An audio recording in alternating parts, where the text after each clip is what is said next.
নমস্কার বন্ধুরা, আমি সুপর্ণা। আমি চলে এসেছি সুপুর রান্নাঘর নিয়ে। আশা করছি আপনারা সকলে খুব ভালো আছেন আর সুস্থ আছেন। আজ আমি দেখাতে চলেছি রেস্টুরেন্ট স্টাইল ডিম কারি। ডিম কারি সবাই ভালোবাসেন আর সকলেই বাড়িতে কম বেশি রান্না করেছেন, তবে রেস্টুরেন্ট স্টাইল ডিম কারির টেস্ট একটু অবশ্যই আলাদা হয়। তাই আমি ঘরোয়া উপকরণ দিয়ে খুব সহজেই দেখাতে চলেছি ডিম কারি। সঙ্গে থাকছে খুব মজাদার ট্রিক্স। আর কী কী উপকরণ লাগছে একবার দেখে নিই। চলুন উপকরণগুলো একবার দেখিয়ে দিই। রেস্টুরেন্ট স্টাইল ডিম কারির জন্য নিয়েছি আমি 4টে ডিম, নিয়েছি কিউব করে রাখা পেঁয়াজ, নিয়েছি গোটা গরম মশলা, নিয়েছি লবণ, নিয়েছি হলুদ গুঁড়ো আর অল্প বাটার, আর কিউব করে রাখা লাল পাকা টমেটো, নিয়েছি ধনে গুঁড়ো, জিরে গুঁড়ো, নিয়েছি গোটা রসুন কোয়া, নিয়েছি আদা, নিয়েছি গোটা শুকনো লঙ্কা আর গোটা জিরে, নিয়েছি কাশ্মীরি লাল লঙ্কা, আর লাগবে আমার ভিনিগার, একটু ভিনিগার নিয়েছি। আর পুরো রান্নাটাই করব আমি সর্ষের তেল দিয়ে। তবে চলুন দেখে নিই রান্নাটা। প্রথমে আমি গ্যাসটা জ্বালিয়ে নেব। এটা লাগছে না, সরিয়ে রাখলাম। কড়াইতে দিয়ে দেব জল ডিমটা সেদ্ধ করার জন্য।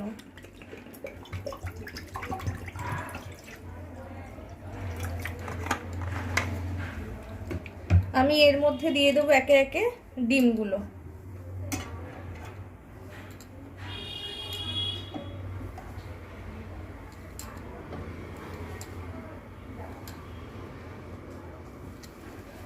এবারে আমি এর মধ্যে দিয়ে দেবো আমি 1 চিমটি ভিনিগার।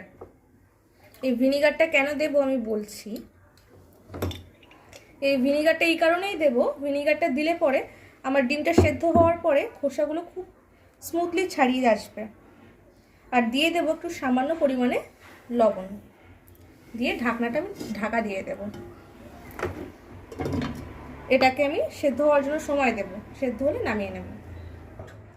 ডিমগুলো আমার সেদ্ধ হয়ে গেছে, ডিমগুলোকে আমি ছাড়িয়ে নিয়েছি খোসা। এবার আমি ডিমটা একটু ফ্রাই করে নেব। যেহেতু আমি রেস্টুরেন্ট স্টাইল ডিম কারি করছি, তো ডিমের কালারটা একটু ডিফারেন্ট অবশ্যই হবে। তো সেই জন্য আমি এখানে দিয়ে দেবো সামান্য বাটার,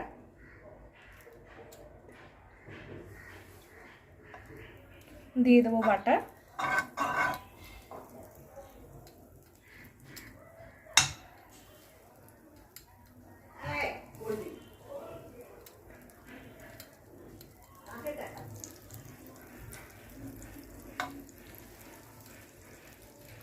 দিয়ে দেবো বাটার,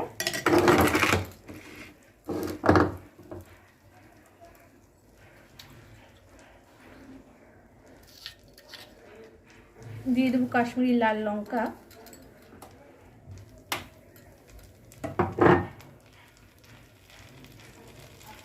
দিয়ে দেবো হলুদ গুঁড়ো।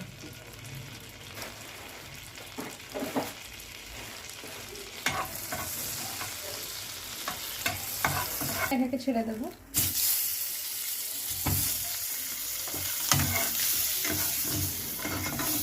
বাটারটা এই কারণে দিলাম, ডিমের কালারটা খুব সুন্দর আসছে। ডিমটা আমি বেশি ফ্রাই করবো না, এটা আমি হালকা ফ্রাই করবো।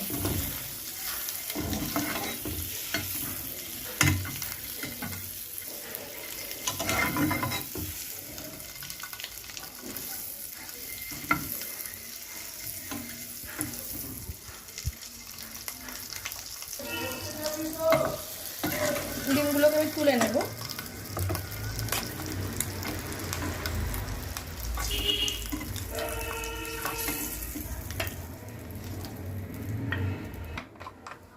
এর মধ্যে আমি দিয়ে দেবো এবার সর্ষের তেল।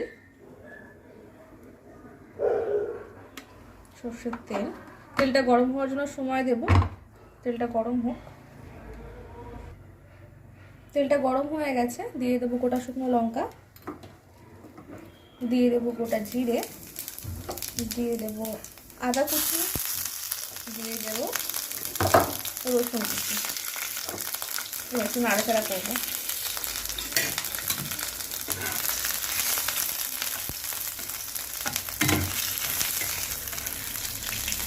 দেব পেঁয়াজ।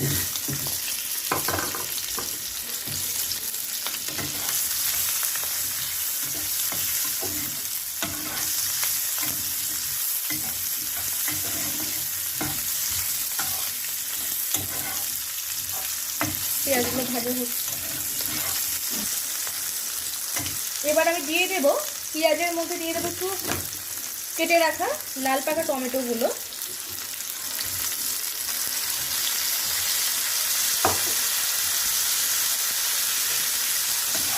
দিয়ে এগুলোকে আমি আবারও ভেজে নেব।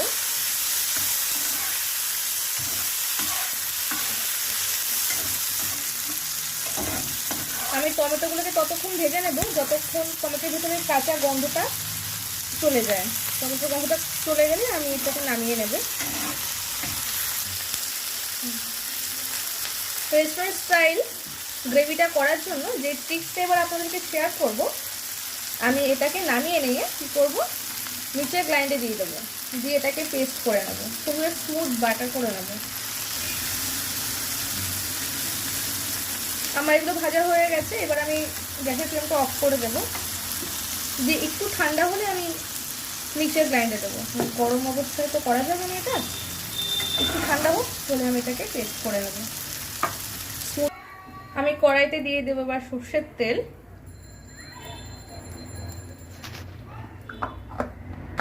সর্ষের তেলটা গরম হোক। আর দেখুন আমি কি সুন্দর ব্লেন্ডারে কি সুন্দর একটা টেক্সচার বানিয়ে নিয়েছি, কালারটা খুব সুন্দর এসছে। তেলটা গরম হয়ে গেছে। আমি এখানে দিয়ে দেবো ফোড়নের জন্য গোটা জিরে, দিয়ে দেবো গোটা গরম মশলা,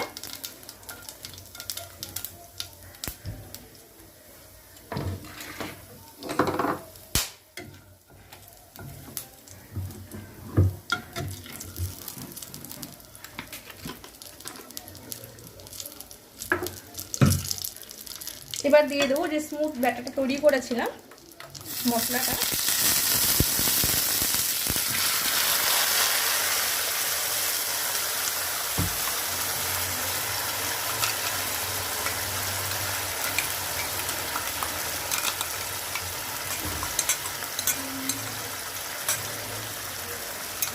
আমি এটা একটু জল দিয়ে ধুয়ে নেব।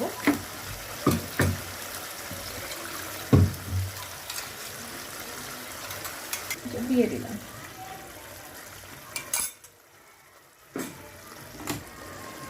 দিয়ে দেবো কাশ্মীরি লাল লঙ্কার গুঁড়ো,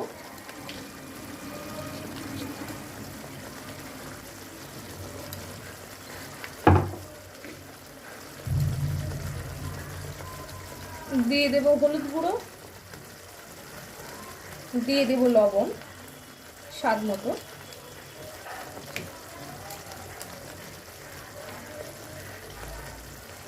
দিয়ে দেবো জিরে গুঁড়ো, দিয়ে দেবো ধনে গুঁড়ো। এবার এটাকে আমি নাড়তে থাকবো।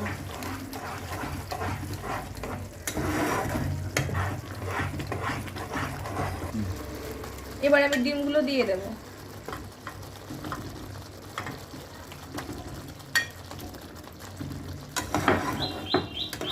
ডিমগুলো একটু নাড়িয়ে এটাকে আমি 5 মিনিটের জন্য ঢাকা দিয়ে দেব।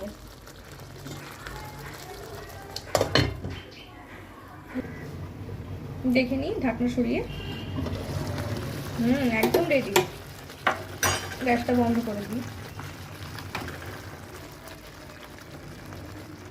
রেস্টুরেন্ট স্টাইল ডিম কারি রেডি। এবার আমি নামিয়ে নেব।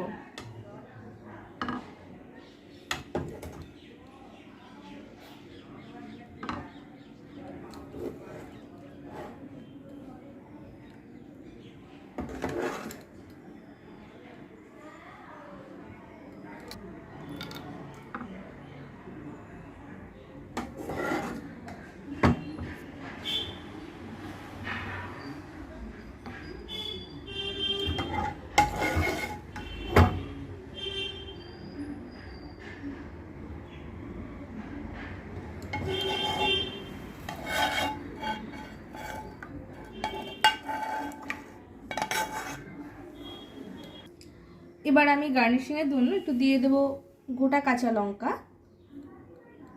এটা দেখতে সুন্দর লাগার জন্য। দিয়ে দেবো একটু ধনে পাতা,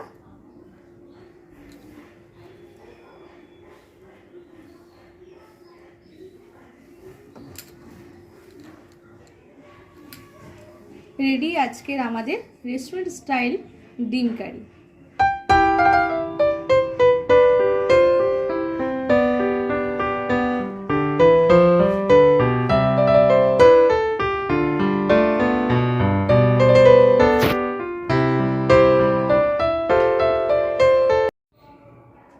তাহলে বন্ধুরা, আজকে আমি দেখালাম রেস্টুরেন্ট স্টাইল ডিম কারি। সকলে দেখলেন, রেসিপিটির সঙ্গে থাকার জন্য ধন্যবাদ। আর বাড়িতে সকলে অবশ্যই ট্রাই করবেন। রেসিপিটি কেমন হয়েছে আমার কমেন্ট সেকশনে অবশ্যই জানাবেন। আর আমার রান্নাঘর, সুপুর রান্নাঘর চ্যানেলটি সবাই সাবস্ক্রাইব করে দেবেন, সাবস্ক্রাইব করতে ভুলবেন না। আর সবাই বেশি বেশি করে শেয়ার করে দেবেন। এবার আমি দেখাবো ডিম কারিটা কেমন লাগছে খেতে।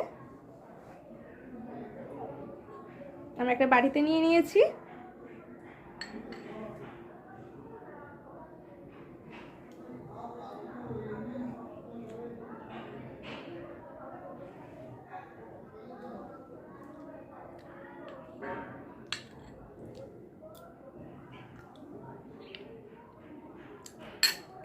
দারুণ হয়েছে সত্যি। সবাই বাড়িতে ট্রাই করবেন, আমার মতো করে সবাই ট্রাই করবেন, ট্রাই করে জানাবেন কেমন লাগলো আপনাদের রেসিপিটি। আর আমার চ্যানেল সুপুর রান্নাঘর চ্যানেলটিকে সাবস্ক্রাইব করতে ভুলবেন না। সঙ্গে থাকার জন্য ধন্যবাদ।